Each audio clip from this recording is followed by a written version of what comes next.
Well, I first started that as a straight history piece.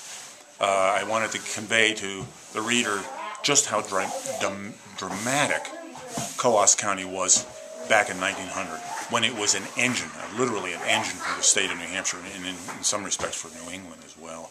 And it had the largest paper mill in the world, it had the largest pulp capacity, it had all this stuff going on, the largest newsprint capacity, largest sawmill, largest dairy, one of the largest pharmaceutical firms. This is all in 1900.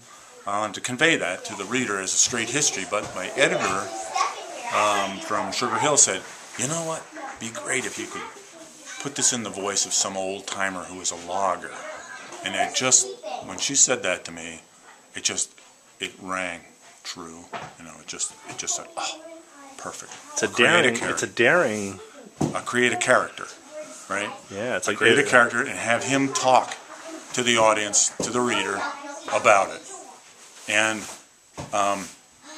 I know a lot of history about Coos County and the nature of the logging industry and the nature of the line bosses who were out on moving men in and out of the woods and down the rivers and all that sort of thing. So I thought, oh, if I could just create a line boss and get him out there talking, some elderly guy who loves the county, then I'll have it. And he would have seen it with his own eyes, the history. Instead of telling the reader, you get his voice saying, oh, well, I lived it. You know? The language. Oh. The language was there. So it said, oh, it's like writing a script, you know. So I had a good time doing it.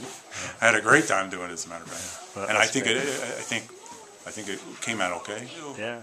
You know, back, oh golly, it was just in the 70s, I met Kenneth Poor, the Poor Farm up in Stewartstown, which is now a museum. I met Kenneth Poor when he was a very elderly man and had a long, long day with him. And that sort of thing seeps into your blood, you know, and you get a sense of what these characters were like and what the culture was like, which is no longer in existence.